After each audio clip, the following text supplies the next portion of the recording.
Good evening. Good evening. Thank you so much. I'm going to read the script as we do at every board meeting, then we're going to get going. Hopefully we won't keep you here too long. And thank you for coming. Good evening. As Chairman of the Hartford Board of Education, I hereby call to order the September 19th regular meeting. I wish to extend a warm welcome to everyone present, to our TV and to our TV viewers. The board, the superintendent, and I are pleased that you have joined us to celebrate achievement, review information, and make policy decisions related to the effective operation of the Hartford Public Schools. This is a regular meeting, and all items will be discussed or voted on this evening have been posted as required by law. As the Hartford Board of Education, we are here to set goals, listen to reports of the superintendent, approve budgets and contracts, personnel appointments, and make policy for the district. We are not here to make management decisions or solve problems of individuals. Management is the responsibility of the superintendent. The monthly meetings of the board are open to the public. They are a time when the board conducts its business of governing the school system in the public arena. The regular meetings are not meetings with the public. Therefore, comments from the audience will be confined to the time designated for the public to address the board. Decorum and courtesy are important elements in effective public meetings. Please silence all your cell phones, communication devices, and refrain from talking while others are speaking. Since it is legally mandated that proceedings be accurately recorded, I may ask for order periodically should noise begin to interfere with our recording capabilities. I am pleased that you are here to take the time to join us this evening. Mr. Flores. Buenas noches. El presidente de la Junta de Educación de Hartford ha llamado a orden esta reunión ordinaria de la Junta del 19 de septiembre de 2017. Damos una cálida bienvenida a todas las personas presentes y a nuestros televidentes. La Junta y la Superintendente se complacen que se han unido a nosotros para celebrar logros, revisar información y tomar decisiones relacionadas con el funcionamiento efectivo de las escuelas públicas de Hartford. Esta es una reunión ordinaria. Todos los asuntos que serán discutidos o votados en esta tarde han sido notificados como lo requiere la ley estatal. Como Junta de Educación de Hartford estamos aquí para establecer metas, escuchar los informes de la superintendente, aprobar los presupuestos, contratos y nombramientos de personal y establecer normas para el distrito.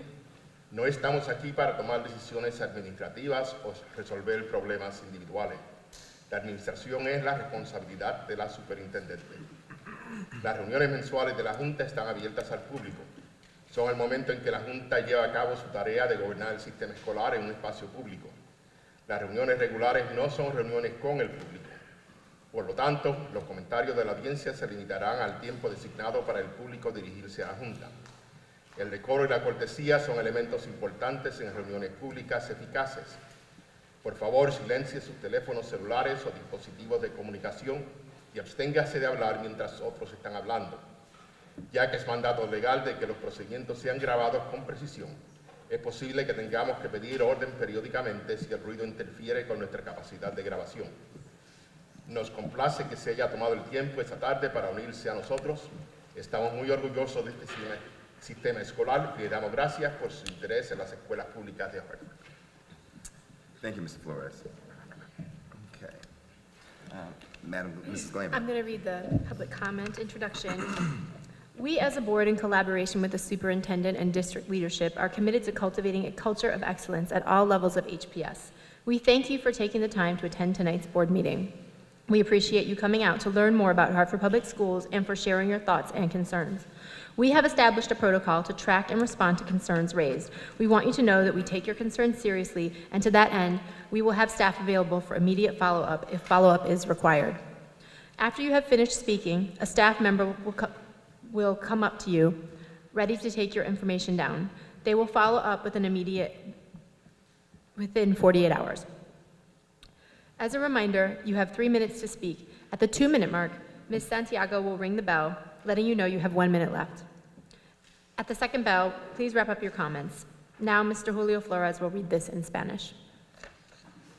Nosotros, la Junta de Educación, en colaboración con la superintendente y personal del distrito, estamos comprometidos a cultivar una cultura de excelencia en todos los niveles de las escuelas públicas de Hartford.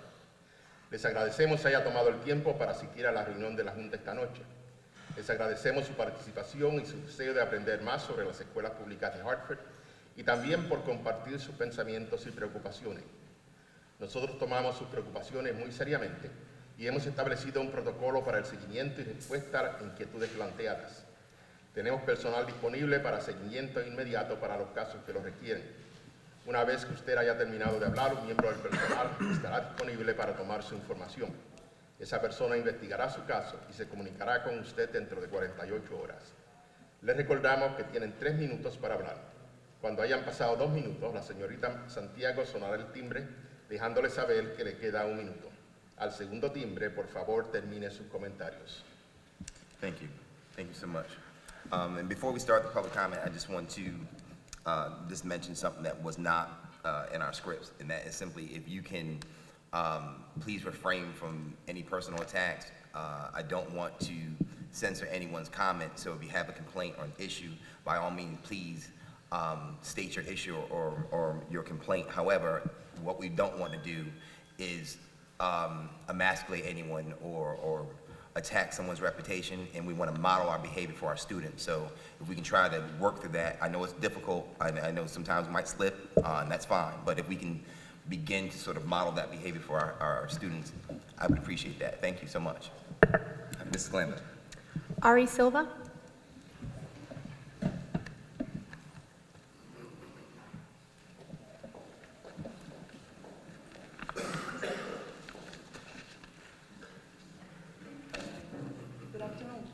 Buenas tardes. Okay, I got a concern. And my concern is this. If the city of Hartford goes bankrupt, what will happen with the employees of Hartford Public School pension?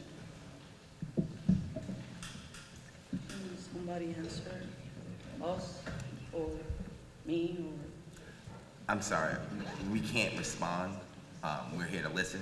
However, we will have someone address that issue or address your question. So if we're not responding to you, it's not that we are disrespecting you. We can't, we just want to listen. Tenemos el protocolo que te vamos entonces a comunicar contigo durante 24 a 48 horas para contestar tu pregunta. All right. What she said. No. It's a reminder for the protocol that we have. I just tease, no worries. Thank you very much. Thank you so much. Bob Raffalo.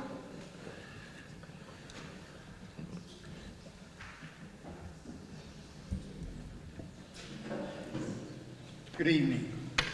Thank you very much for allowing us to be here. My name is Bob Raffalo, and as the coordinator of the Buckley High School Hall of Fame, I want to say thank you on behalf of our executive committee to the entire Hartford Board of Education and members in the entire central office for accepting to consider the Buckley High School basketball court to be named in honor of Louis J. Bazzano. Thank you very much and have a good night. Wayne Legorn.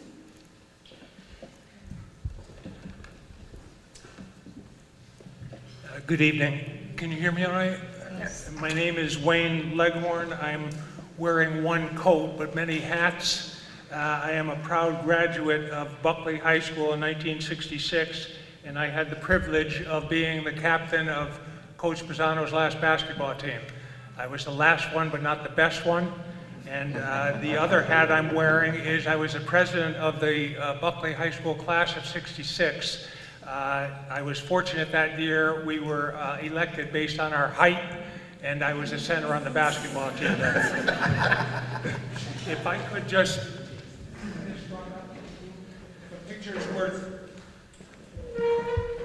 if a picture is worth 1,000 words, then I've got a 5,000 word picture there for you.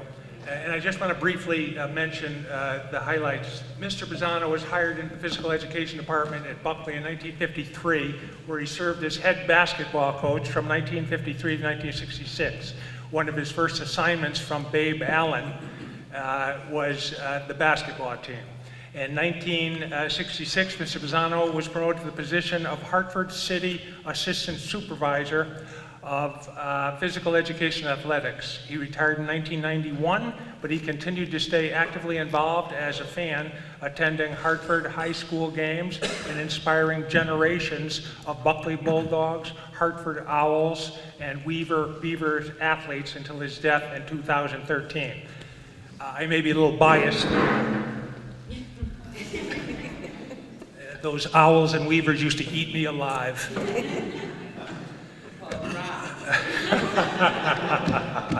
Coach Pisano's basketball legacy is the stuff of legends. During his 53 to 66 coaching career at Buckley, he earned the respect of students, players, coaches, sports writers, and fans throughout Hartford, Connecticut, and New England with his disciplined, well-drilled, and always hustling teams. Pisano men teams were always known to relentlessly compete and fight punch above their weight.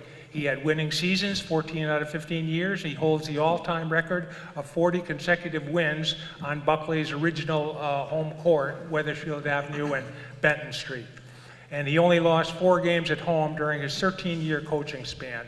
More important to Coach Pisano than the W's and L's was the pride of seeing his student athletes mature into solid citizens and leaders in the community upon their graduation. Many of his Bulldogs went on to become captains and leaders on the basketball teams at Trinity College, Central Connecticut State University, and University of Hartford. And in that picture, you see Coach Pisano with 6 of his graduates from the '62 team. Indeed, Mr. Pisano's popular influence on the Hartford, greater Hartford basketball environment reverberates to this day. Many of the most successful Connecticut high school coaches are the offspring of players coached and taught by Mr. Pisano. Literally hundreds of recent high school victories show the imprint of Mr. Pisano's methods and his techniques, as were hard, lovingly, by golly, drilled into his players, who later endorsed those teachers into their own and their sons' coaching styles. Mr. Pisano's formal recognition is too numerous to go through, but though his basketball contributions to Buckley were outstandingly nonpareil, what he accomplished for Hartford students and colleagues alike during his citywide endeavors deserve the greater recognition. Mr. Pisano, as so for his lifelong friend, colleague, Walter J. Doc Hurley and Frank Selja, Joe Kabachka and Frank Selja, were pillars of the Hartford education community.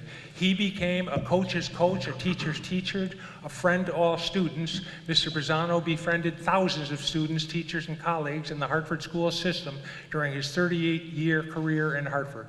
When Coach Lou befriended you, you had a reliable friend for life. Down through the decades, he kept in touch with all his students and friends in the Hartford community. There are dozens of stories of how Mr. Pisano reached out to his former students, players, colleagues, and their families to offer a hand and shoulder in times of need. He was the salt of the earth, and his positive impact will ripple down through the generations. A sidebar, Coach Felix Karski recently passed away, and at his wake, a fella named Larry Murphy, one butt-kicking center on that '62 team, came over and mentioned to me how sad it was that folks like Doc Hurley and Lou Pisano and Karski are no longer with us. He said Lou Pisano sent Murphy's granddaughter, he saw a picture of her in the paper in 2005, sent her a letter about how great her grandfather was and all that. Murphy said, "My God, Wayne, that was 50 years ago." So I said, "Speak to yourself, Larry. I'm not that old. I just look that old."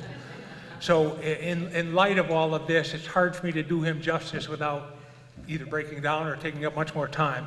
It is fitting and greatly appreciated that you as a board consider the honor of having the Buckley High School basketball court named in memory of his loving kindness contributions to the Hartford community.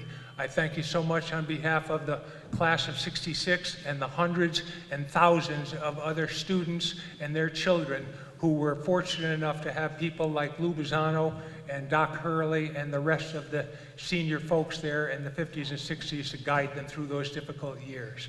Thank you so much.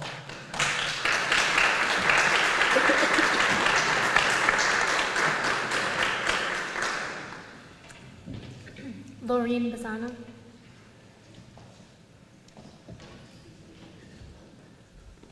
I want to say I feel like I'm home because my name is Laureen Pisano, and Lou Pisano was my dad, and I was a teacher in Hartford for 25 years at Hartford High. Annie Fisher, Mark Twain, Noah Webster Sand, everywhere. And I'm seeing some of my people I love there. My family and my dad would be humbled and honored if you could name the gym in the basketball court in honor of my dad, Lou Bazzano, who was my mentor and my hero.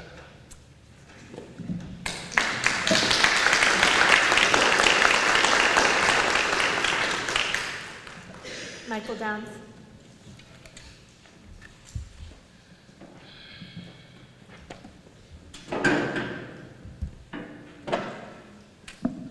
Those are tough acts to follow. I'm Michael Downs, 74 Rosemont Street in Hartford.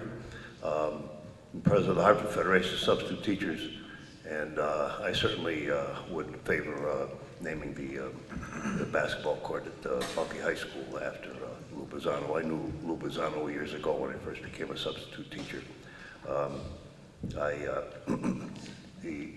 The first thing, though, that I want to speak about concerning budget, and budget means money, and all the money that we have earmarked for Weaver High School, and I go by there often, 2 or 3 times a week, and I talk to other people that go by it 2 or 3 times a week. They want to know what's going on. Doesn't seem to be any work. I do understand there was a problem with the state coming up with funding and keeping the contractor working, but and there is some work going on, but it seems to be rather slow. But I know the public, I know my neighbors want to know about that. Another issue is, which I bring up all the time, I bring it up for the city council last week, you can't satisfy the issues of the DCF report on the backs of substitute teachers. It just won't work. It's got to stop. Especially considering untrue allegations. Allegations are accusations or claims that must be proven. If they're not proven, they're not facts. And you can't claim they're facts because somebody said that they may be true, or they may have happened, or maybe they didn't happen. That's the thing you have to the determiners of fact have to find out. In fact, if unproven, you have to have the evidence and witnesses to prove a fact. And without the evidence or witnesses to evidence, there is no fact. And it seems that some people are finding facts that are not facts, untrue. And we have to watch out for that. We can't also use hearsay evidence. Somebody said, well, somebody told me this happened, either. I think that I can close by saying we've got to stand up to DCF. Don't forget, that's the very agency that closed a case on a Hartford student less than a year ago, and the student starved to death a month later. Thank you.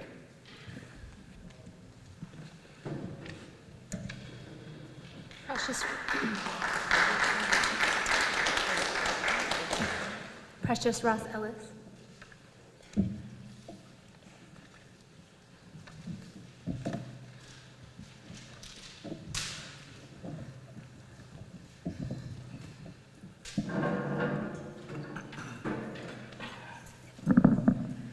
Good evening, everyone.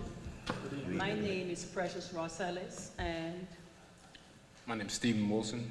And we are members of the North Hartford Education Task Force. We are here tonight because of the Weaver Project.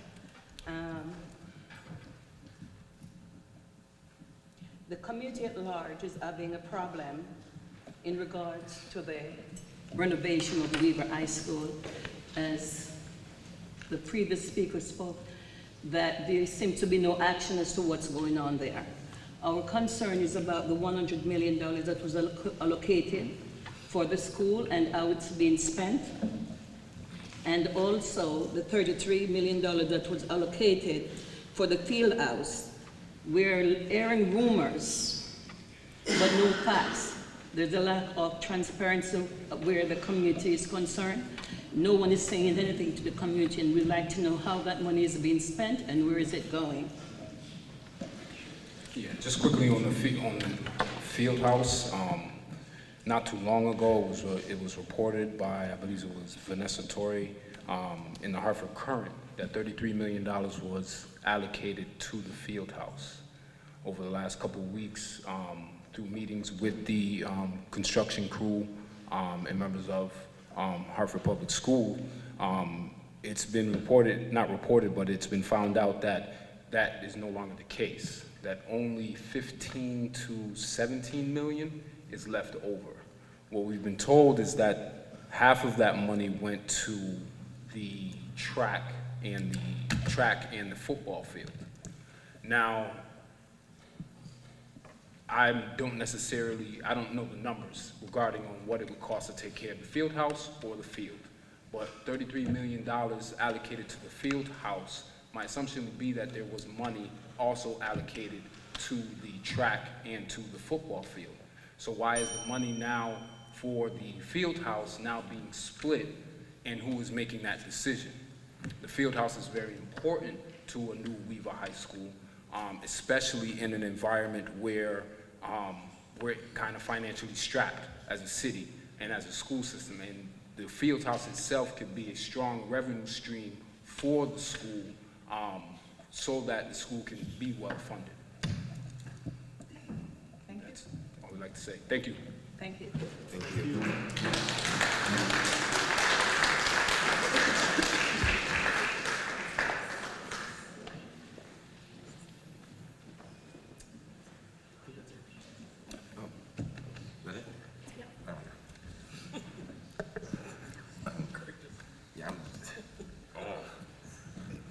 Thank you for that. All right.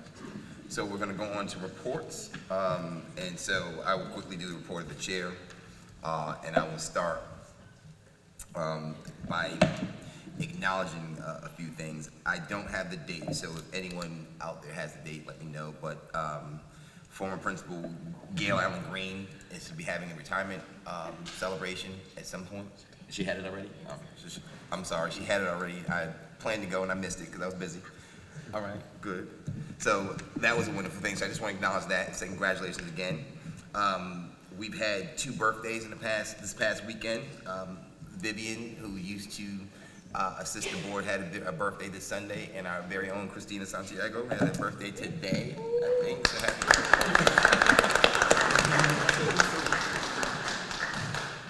Just don't put me on the spot when my birthday comes up. And I just want to, on behalf of Michael Brusha, thank you to the Buckley family coming out. Normally I would be partisan and talk about Weaver, but I won't this time. But I know exactly. But this is also important to Mike Brusha as well. And so it is a wonderful thing just to have you here to testify and talk about stories, and hopefully we can have more, we can create other venues that you can reminisce and talk about the history of Buckley, Hartford High, and Weaver, because that's special to us. And so I just wanted to acknowledge that. Going into my report, as you can see, I always go back to Weaver. WQTQ radio station. We are in the process of organizing a community advisory board to launch the student program for QTQ again. So look out for that. And we're going to start to develop some monthly programming, and hopefully we'll have the superintendent on talking about the master plan and the district-wide reconstruction when we get that up. So I just want to point that out. And that leads me into the district master planning. That process will begin. I will let the superintendent get into that, but I simply just want to acknowledge it, acknowledge all the hard work that all the staff has done up until this point, just to prepare to launch the master planning process. So I just want to say on behalf of the board, thank you for that. All your diligent work. We look forward to engaging the community and having positive dialogue about the future of our school system and quality education in our school system. So look out for that. Recently, we've had committee meetings. We've developed a process, or we're developing a process that committees can communicate to one another so that we can vet issues more stringently, and we can ask questions and get into debate. So I encourage you to pay attention to committee times. We will try to set some committee times that are more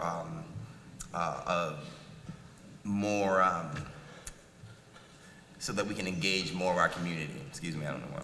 So we can engage our community more during the committee process. But we had some committees and we had some wonderful things come out of committee, so I will let the committee chairs report to that.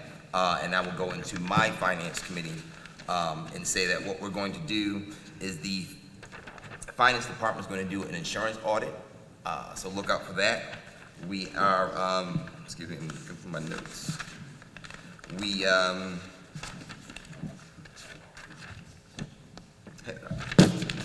forgive me. So we're going to do a insurance audit, and we haven't had an insurance audit in the last 10 years, so we're going to do that as a step to be more efficient in terms of our expenditures. We have done the first quarter budget already.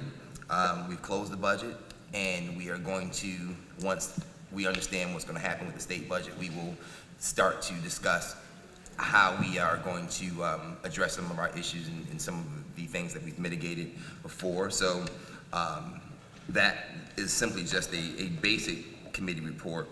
And we just want to make sure that I'm doing everything else. And that is it. Other than that, oh no, take that back. There's one other thing.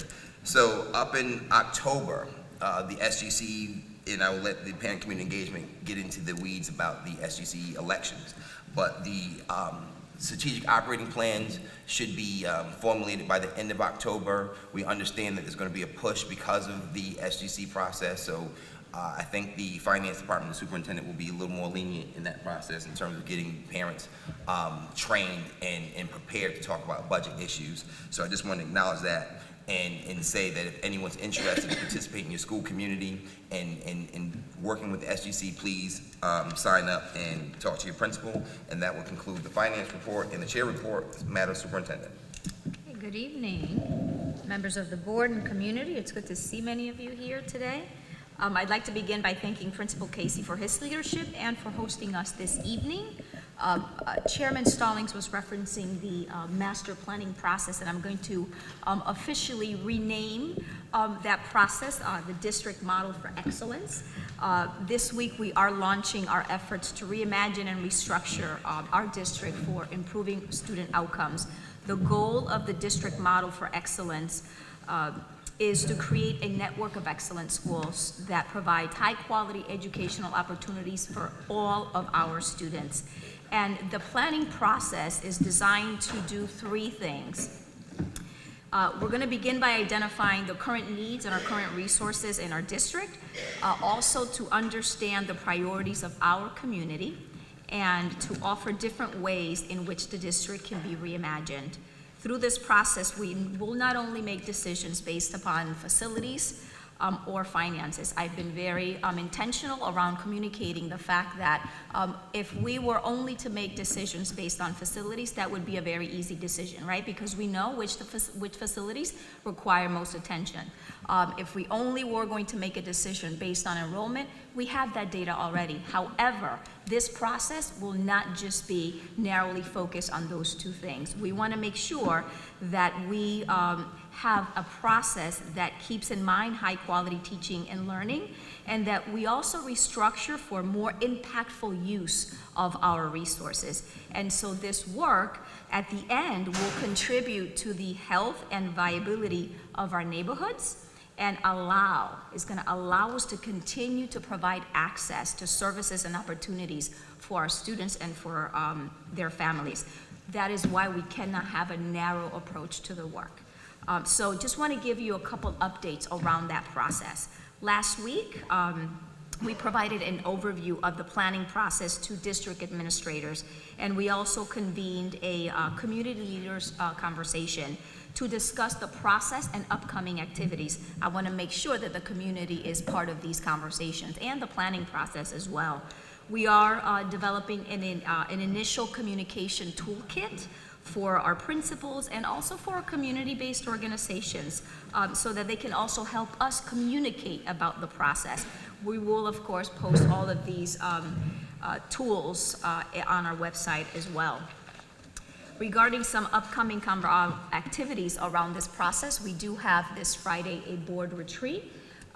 which will engage the board around the restructuring and get the board's ideas as to how that work not only should unfold, but ultimately ideas for the district in terms of a restructure. We also have a parent session later on this month that is co-created with Hartford Parent University, and a student engagement session because we want to make sure that we also have student leadership and student voice in the process. The plan and the call to action is, my call to action is to present and recommend district models to the board for consideration that makes it possible for all of our schools to become centers of high quality teaching and learning while addressing community priorities. You've heard me say before that this process is going to take all stakeholder involvement, the entire district and its leadership, as well as the students, families, our staff, and the community, is a collective approach to our work. And so together, we are all the leaders of this important work. So your engagement and your partnership in the process is not only needed, but it will be appreciated. An update on the Administrators Institute. I want to be transparent and intentional around communicating how we build capacity for our leaders, given that that is at the core of our commitments. Making sure that we have leaders, that we develop leaders to lead for learning. So on our monthly Administrators Institute, we reviewed the planning process for the restructuring of our district, and we kicked off the whole student framework approach. And that entailed discussing and identifying practices that are currently happening at schools and also at the district level that align to making sure that we approach the way we teach our students from a holistic perspective that honor not only the academic but also the social, emotional needs, the physical needs of all of our students. And we had an opportunity to review the attributes and the practices around around being a trauma-informed district and school community. September is Attendance Awareness Month.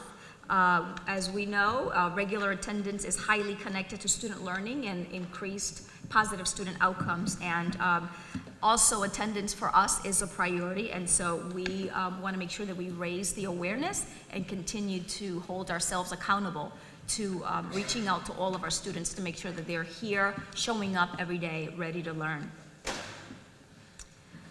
Hispanic Heritage Month is upon us. On Friday, our nation rekindled the celebration of Hispanic Heritage Month.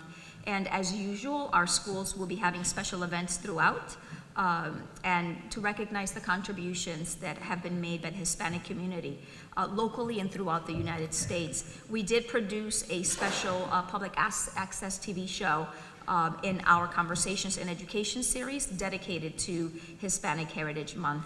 And on a special note, I want to plug in that I actually encourage you to participate and partner to support the first annual Julio Lozada Foundation Softball Classic.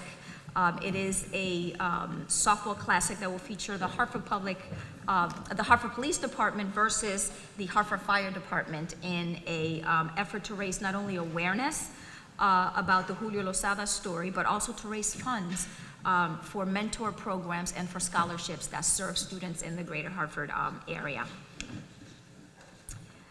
Last week, more than 5,000 students in our K-3 grades received fire safety kits thanks to the generous donation from the Hartford. West Middle School had a special event in partnership with the Hartford and Hartford's fire department to kick off the this year's Junior Marshal program to ensure that students can grow in a safe and nurturing environment.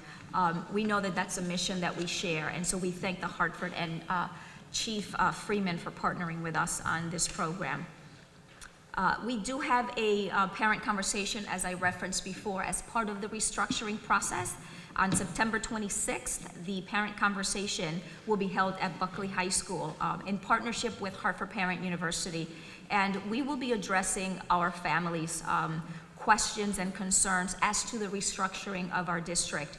And we also are going to ask our parents to give us their input as we reimagine the district for improving outcomes. And so I want to underline that this meeting is structured to focus on engaging parents and guardians. Not that we are excluding others, but this specific meeting is to really allow parents an opportunity in a very private space to share their concerns and their ideas as to what the district should look like and be like in order to meet the needs of their students. There will be additional opportunities for others to engage with us around their thinking and their suggestions. Lastly, I do not want to end the report without acknowledging that many of us, including some of our students, are being affected by the plight of our families and friends abroad during this hurricane season. And so our thoughts are with them in this very time of struggle. Our thoughts also go out to our Mexican families who, as a country, they've suffered 2 major earthquakes. And so there's a lot, that we serve many students and families that have been affected. And so as we embrace and honor the whole student, I ask that we all keep that in mind. And that concludes my superintendent's report. I thank you for listening. Thank you. Thank you so much. So we're going to get on to committee reports, but before I do, I just want to take a small point of privilege and mention, I didn't want to mention it in my report because I just wanted to stand alone, but our very own Karen Taylor was honored by the Hartford Business Journal of 40 under 40 business leaders in the greater Hartford area. So I'm extremely proud of her for being acknowledged, and on behalf of the board and everyone else, if we can just give her a hand for that.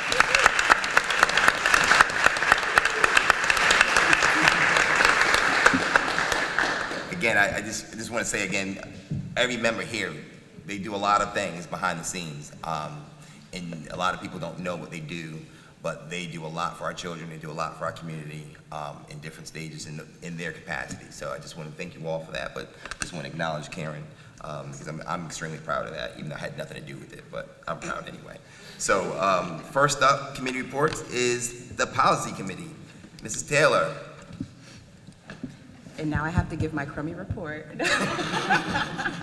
after that huge introduction. But really I want to thank Mr. Chair and the whole leadership team for the Board of Ed who actually did come out for my 40 under 40 award ceremony. This is a tough spot to be in for a shy person, but I'm really supported and I'm thankful for that. Okay, so good evening community members. The policy committee met on September 7th. We did a brief review of the work that we've done for the 2016-2017 academic year. We really got off to a quick start on our committee, and we had a lot of big asks, one of which was to draft a policy on school closure, consolidation, and relocation for the upcoming process. So we had a lot of things that were kind of in play, restraint and seclusion, volunteer policy, and a lot of student safety related policies that we worked on this past academic year. Also, Sandra Ward, the Director of Community Partnerships, presented administrative regulations for our volunteer policy.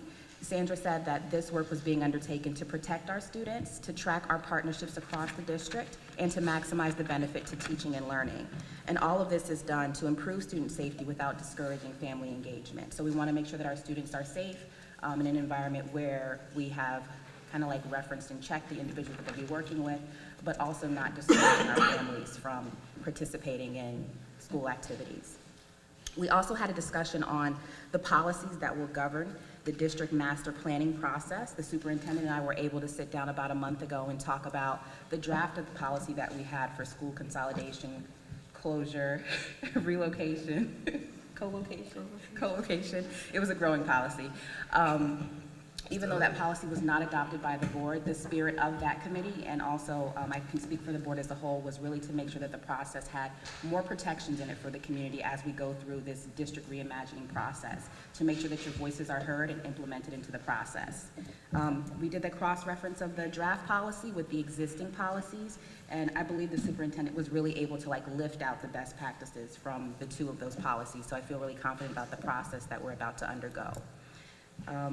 We also talked about Shipman and Goodwin offering us some model policies and subscribing to that. Right now we kind of do it like a la carte, so we figure out that we need a policy, we ask them for it, we communicate back and forth, they bill us, I believe, hourly if I'm not mistaken.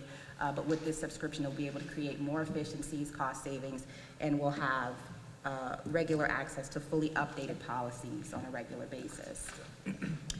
One thing that we were not able to do this summer, but I hope to do in the coming months, is to schedule a policy retreat of sorts.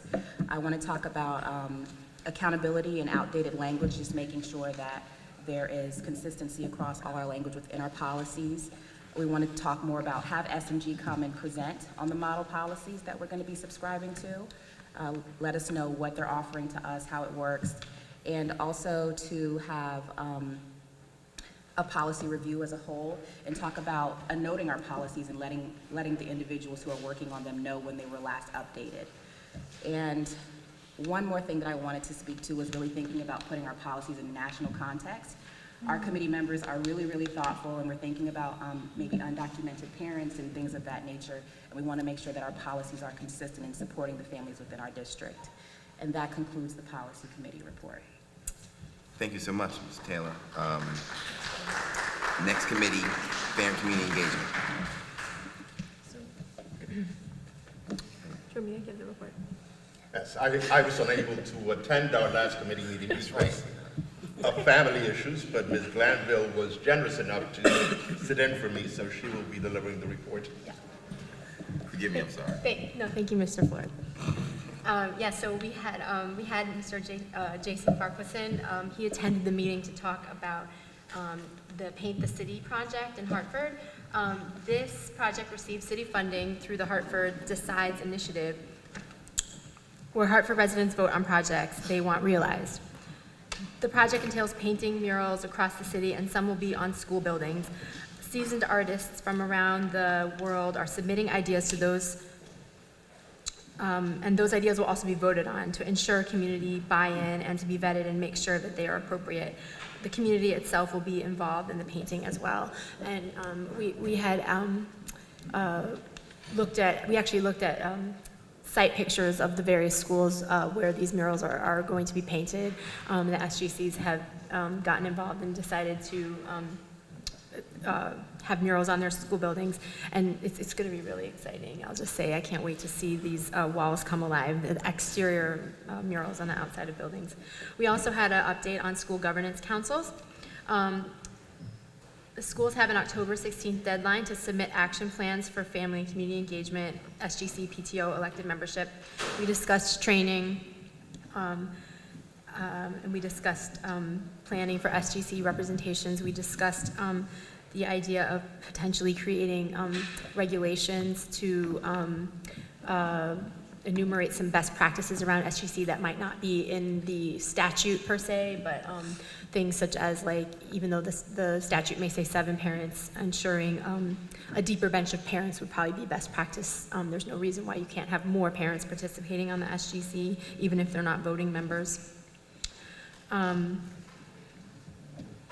we also talked about paying special attention to some of our schools that are getting ready to undergo searches for principals who don't have current principals appointed.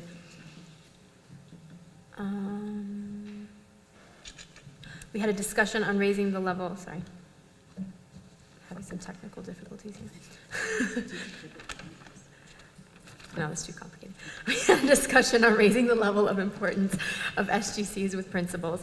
Dr. Burke stated that she will meet with the chiefs to ensure principals have a full and effective SGC and work with them to do so. It is important, as there is a family engagement community piece. It is important that there is a family and community engagement piece to their evaluations. And we also had an update on the upcoming deadlines for the master planning session, which I think has a new name now. I'm sorry, I didn't use it. The master planning District Model for Excellence, sorry. Okay. And that concludes the report of the Family and Community Engagement Committee.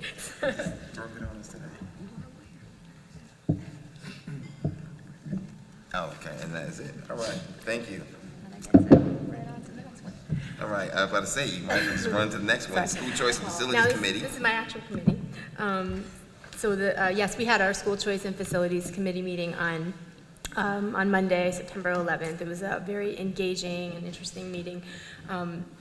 We had a number of topics on the agenda. The first one was to review enrollment data for our various magnet schools, and some of which was the compliance data. This was in response to an inquiry request from a parent regarding open seats. The compliance data we reviewed showed us having 5 magnet schools that are below the 25% compliance threshold. Those are included Betances STEM Magnet School, Webster Micro Society Magnet School, Classical Magnet, Capital Prep Magnet, and Capital Community College Magnet, which is still technically a magnet school, even though I think it's slated for consolidation. We also reviewed data on open seats and confirmed that there did appear to be open seats at a number at least one of these schools, and we actually asked the committee staff to investigate and get back to the committee with a more comprehensive data on the exact number of open seats at these particular schools, and we confirmed also that the seats that are open at the particular school that we looked at the seats for and the other schools are because of compliance. The seats are open because of compliance reasons. We also reviewed some preliminary transportation data that showed the scheduling, the number of buses, the scheduling, and the routes and costs of buses traveling throughout the city, moving about the city. And it was very revealing. We have we have a lot of students that are moving back and forth across the city in this data. And we asked and some of our schools actually have as many as 3 or 4 buses, in some cases more, of Hartford students coming from other zones into their schools. So we asked for this data to be looked at further by the Finance Committee to determine if there were any efficiencies, and also eventually by the Policy Committee to determine if there were any efficiencies that could be created by changing the district's policies to be more equitable and or more promoting of students attending schools in their neighborhood, or facilitating students attending schools in their neighborhood, and or to save costs. So we also asked that this data be utilized in the upcoming master planning process, and I'm sorry, I'm not using the right name. District Model of Excellence. District Model of Excellence, and also the enrollment data regarding compliance and open seats also be utilized and considered as part of that process. So that will be referred to that. Lastly, we also we referred that we reviewed some preliminary data around after-school programming, and are also referring that data to be considered as part of equity considerations and efficiency considerations in the district model of excellence, in the process creating the district model of excellence as well. Lastly, we raised some questions surrounding phase 3 of the Weaver project, which some of our public comment speakers actually spoke about as well. The committee actually had similar questions and wanted to get clarification as to the ed specs for phase 3 of Weaver and what they actually are, and whether the board, I don't think the board has approved them, but when the board will approve them. And so I think that that's a question that's on the table actually for the superintendent, and it was raised in the committee as well. And that concludes my report. Thank you. Thank you so much, Ms. Glanville. Normally I don't editorialize, but this next committee I am excited about. I can't take credit for it. Chairman Warren did a lot of preliminary work to get this committee up and running, and I just enacted it, so I can take a little bit of credit, but majority of it goes to Mr. Warren. And the Teaching and Learning Committee is a new committee that we just established. I'm excited about it because the chair is a person that I've known and respected for a long time, and I've watched from afar. And he has a lot to say and a lot to offer. He participated in a community event, I think this past weekend, I'm not sure, but had a lot of interesting things to say. I saw it on Facebook. Like I said, I stalk him from afar sometimes. And then Mr. Hernandez also has just got into the classroom. I'm not sure if it's for the first time, but he's teaching now. And so I'm excited to see this committee take off. So I just want to call Teaching and Learning Committee Mr. Cotto. Thank you, Craig. Appreciate it. Mr. Chair. I just wanted to point out, did we skip the finance and audit? No, I did it all in one. All right, cool. All right, no problem. All right, so the Teaching and Learning Committee met last week, and Kate England, the Chief Academic Officer, Craig Stallings, the Chairman, Christina Santiago, the liaison to the board, all met. And it's a new committee. We haven't had a Teaching and Learning Committee as probably about a decade at this point.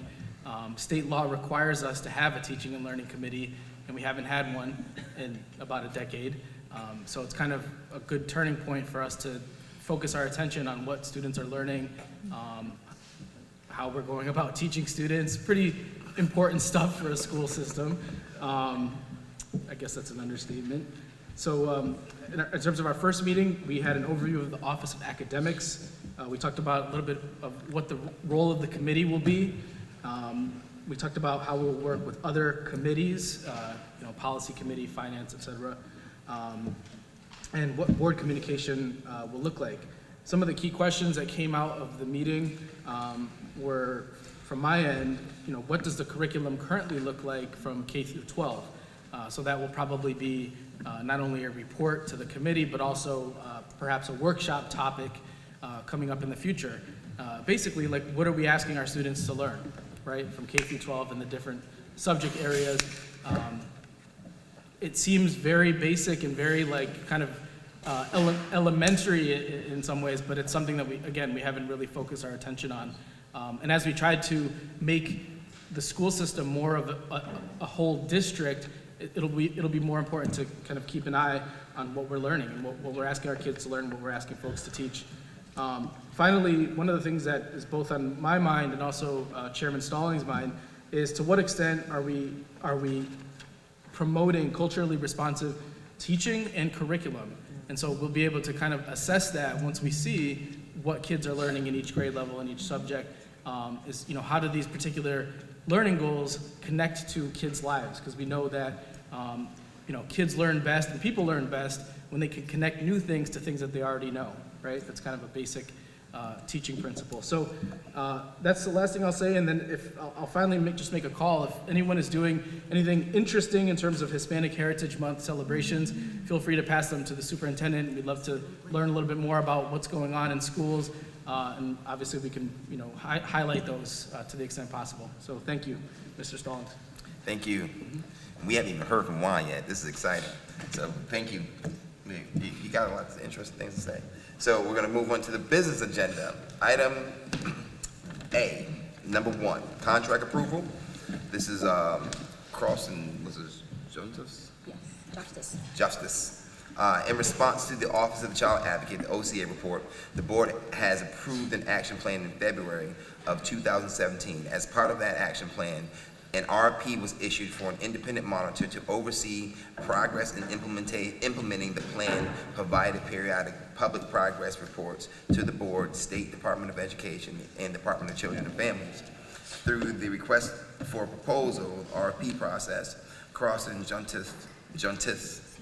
C&J, thank you, was selected as an independent monitor. The Hartford Board of Education authorized the superintendent to execute a contract of C&J LLC for a term delineated in the contract ending June 30th, 2018, at a cost not to exceed $175,000. Is there a motion?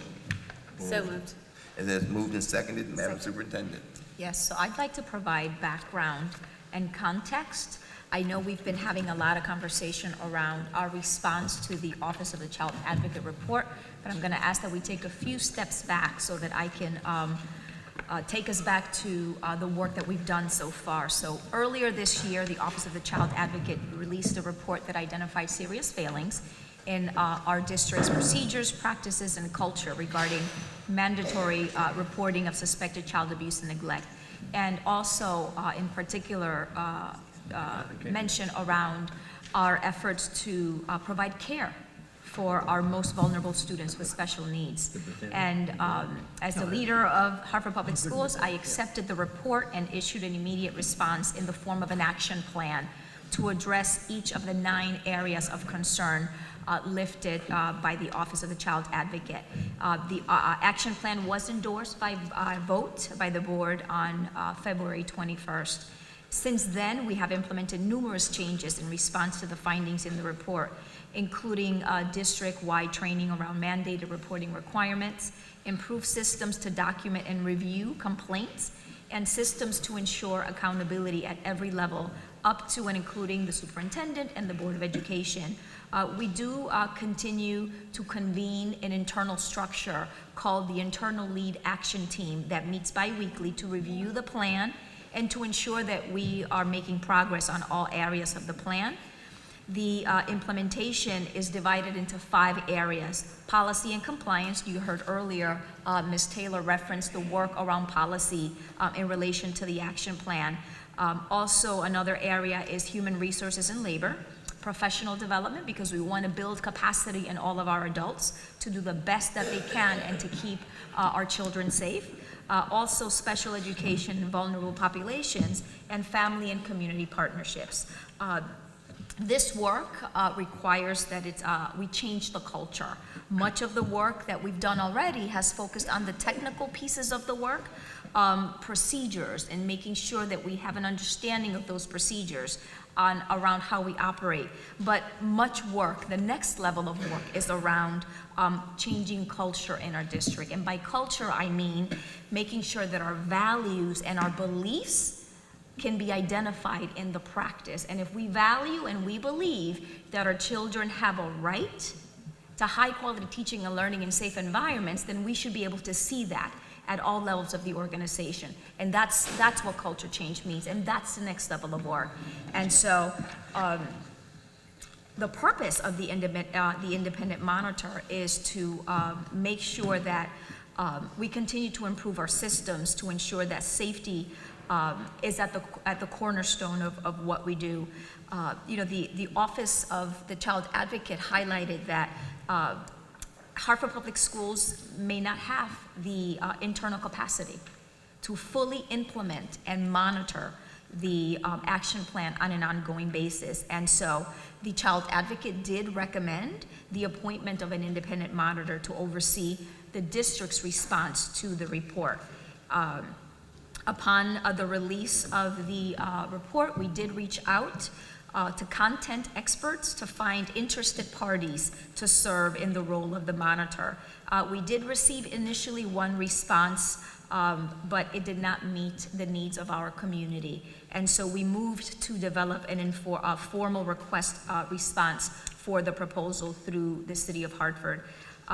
We now have identified an independent monitor.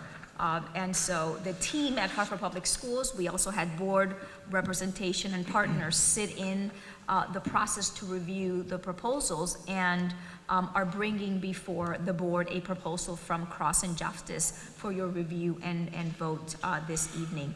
I want to just highlight a few aspects in terms of the role of the independent monitor. They will provide a review and monitoring of systems, structures, processes, and protocols to address all areas of the action plan. They will offer an independent and external perspective on the systems change work of Hartford Public Schools, the work that we're engaging in. Also, guidance around strategies to move from being compliant to making sure that we just check the boxes. We want to move forward toward this culture change.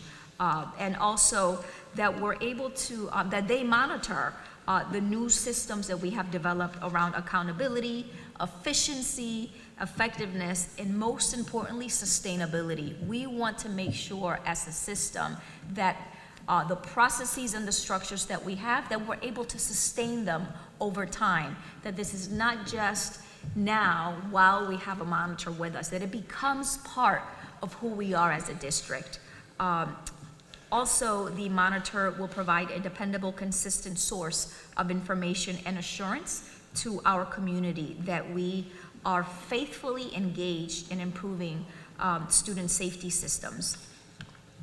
And finally, the independent monitor will ensure that the schools and the community can have confidence that similar issues will not arise again in the future. I want to close by saying that this systems change work is organizational improvement work. And so we are here through this work trying to improve the entire system, which needs very specific expertise in order to build our own internal capacity as a district. So we need the experts to help us and guide us along that process. So I feel fortunate to have the opportunity before me as the leader of the district to be able to leverage learning and the expertise of this organization to rebuild our student safety practices, and so that we can be confident to maintain the work moving forward.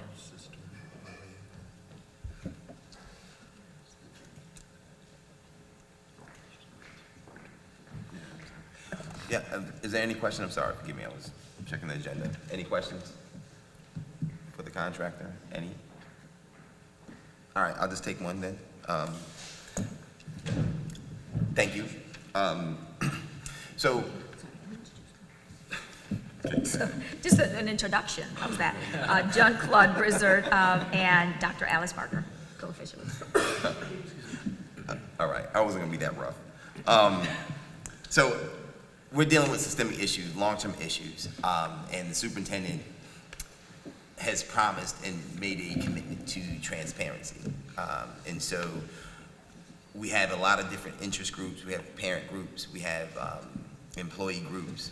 For example, there's one right behind you, and they work intimately with our children.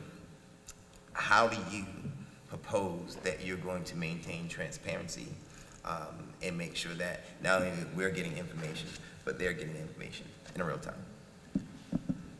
Thank you.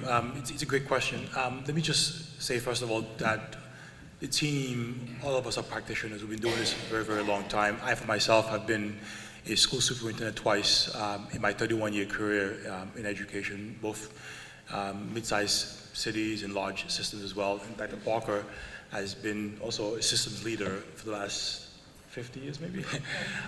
So we've been at this for a very long time.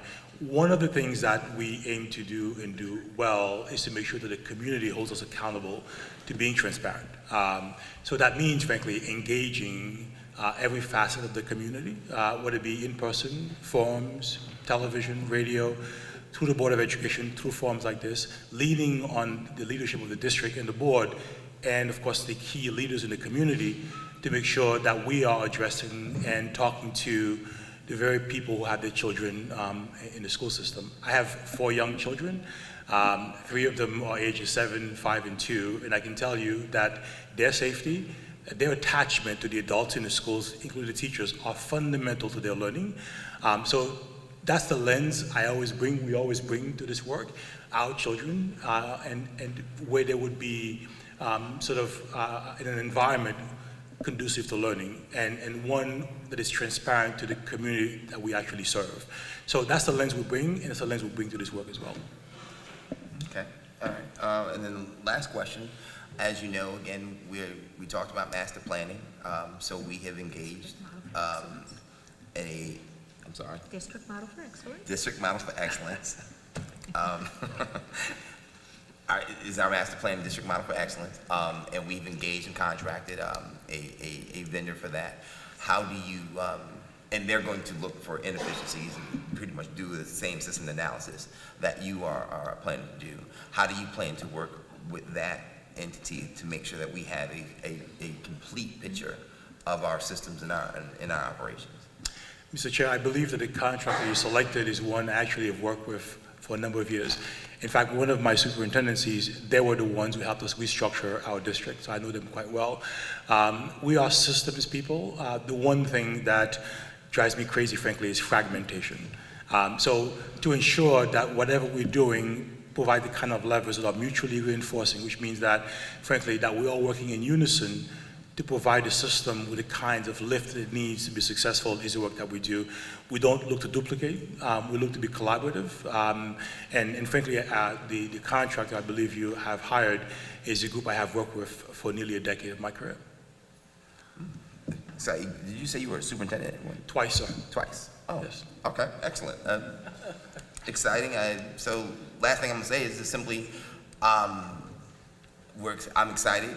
We're excited to have you, and just know that there are people that are going to hold you accountable, especially the group I just referenced. They're going to hold you accountable to everything you just said. So, thank you. Thank you. Just one quick question, Sure. and actually, Mr. Hernandez. through you, Mr. Chairman, actually the question is for the superintendent. Oh, sure. So, thank you, because obviously you have the background for the job, so that's number one, that's important. We need that. It is. My question is really, I think it's pretty simple. It's, it is a one-year contract, right, ending June 30th, 2018, $175,000. We're not gonna get this work done in 1 year, right? So is this going to be, let's lay the groundwork to something that the district will take over after year one? Or is this, let's begin laying the groundwork with a potential contract for year two, right? So I guess what are the options going forward after this? So at this point, there is no known end date. I know that that's not great to hear now, but it's the reality, right? We want to make sure that there's an assessment that's done around organizational culture change work, and we know that that takes time, right? It took several years for us to get to where we are in terms of our systemic failures, and so I don't have the answer to that right now, given that we want to make sure that we are able to sustain the work. And from a technical aspect of the work, I think, I was speaking to Peter Dart the other day, and we're 97% compliance in terms of our training around mandated reporting.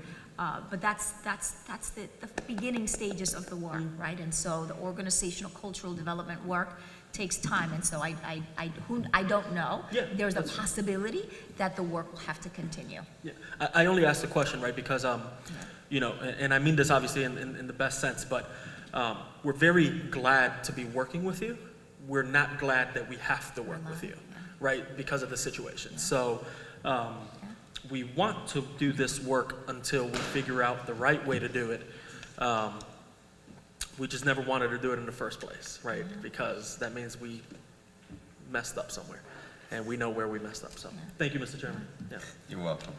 Any other questions? Is you satisfied with the internal team? All right, you're good. Okay, so all in favor? Aye. All opposed? Ayes have it, motion carries. Thank you. All right, so we're gonna move on to item number 2, which is a resolution. Resolution to adopt to name the Buckley High School court in honor of Mr. Louis J. Bazzano. This has gone through the School Choice Facility Committee. Per the Hartford Schools Policy 3505, at least 6 months shall intervene between the date of the announcement and the date of the decision. At the regular meeting held on May 16th, 2017, Mrs. Glanville, Chair of the School Choice and Facilities Committee, made the announcement on the request to name the school's basketball court after Lou Bazzano. Mr. Bazzano meets and exceeds the requirements of Policy 3505, and the board office has received numerous letters of support. In order to have this honor unveiled on the October 8th Buckley Hall of Fame ceremony, in which Mr. Bazzano is being inducted, a motion pursuant to the board bylaws 9314 to waive the 6-month consideration period provided for under board policy 3505A concerning the renaming of part of a school solely for the purpose of voting at this meeting. The Hartford Board of Education agrees to waive the 6-month consideration period and adopt the name change for the Buckley High School basketball court, to be named in honor of Mr. Louis J. Bazzano. Is there a motion? So moved. It's been moved and seconded. Madam Superintendent. I'll speak on it, yeah. Okay, Ms. Glanville. Left this out of my report, it's in the because it's not on the agenda. We also, at the Facilities and Choice meeting on the 11th, we discussed this and determined that this was absolutely a very happy and important ground to make exception to our policy, which is what we technically have to do in order to put this motion forward now, because the policy on its face requires 6 months. But we vetted it, and we, as the committee, felt that this was important and significant and absolutely wanted for this to happen contemporaneous with. I'm sorry, okay. We vetted this through the Facilities and Choice Committee. We have to make a motion to do this to essentially amend our policy for this instance, because we have a policy that requires a 6-month period from the time that the naming is first proposed, but because we absolutely felt that it was important and to allow the naming to happen contemporaneous with the October 8th Hall of Fame ceremony, we put this motion forward to have approval to amend, to waive our policy for purposes of this naming. Mr. Chairman? Mr. Discussing this Yes. motion of Bazzano? Yes. Yeah, I'd like to make a statement. Sure. When she, I'm done, yeah. Oh, I was just Mr. explaining Bazzano. procedurally why we have it. Okay. Chair recognizes Ms. Bazzano. I'd just like to comment that I knew Lou Bazzano when he was a coach, when he was a teacher, and when he was an administrator in the system. And I have to say that he was a dedicated, hard-driving person who would always listen and had everything in his heart for the team, for the kids, for the teachers, and for Buckley. And I believe that he would be honored if we pass this motion, and I feel that his family will be honored for all the hard work he did.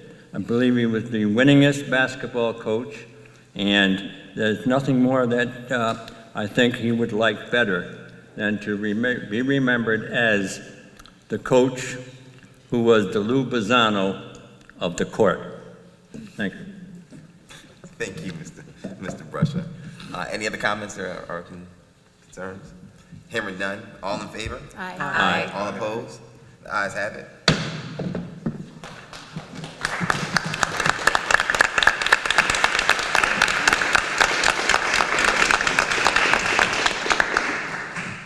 Okay.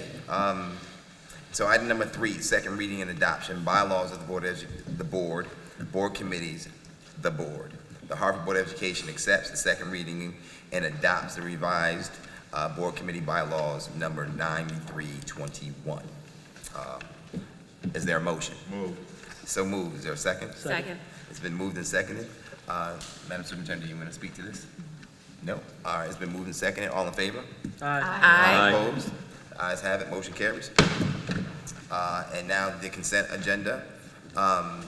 So is there a motion to take the consent agenda all up as one item? Moved. Is there moved second? Second moved. All in favor? All opposed? No, the ayes have it. All right, so we're going to take up the consent agenda items 4, 5, 6, and 7 as one item. Is there a motion? So moved. So moved. Seconded. All in favor? Aye. All opposed? Consent agenda passes. And we have letter number C, executive session. Is there a motion to go into executive session? So moved. It says moved and seconded. Second. All right. All in favor, say aye. Aye. All opposed? And the ayes have it. Madam, who are we taking? We're taking the superintendent, and John Griffin, and Julie. And Julie is there. She's still with us. All right. So we're staying in executive session.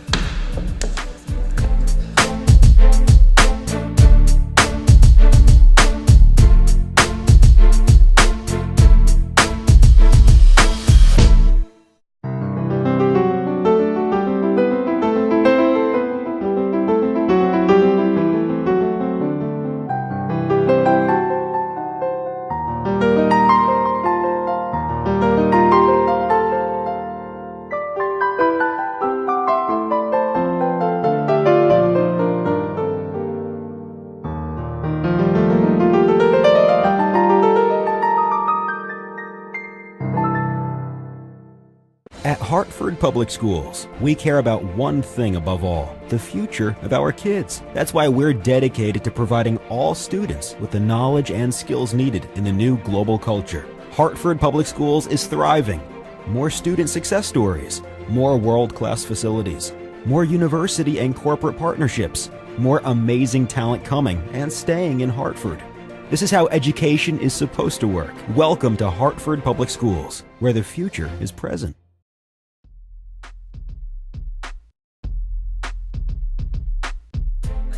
All in favor of coming out of executive session? Aye. All opposed? Ayes have it. Move to adjourn. So move.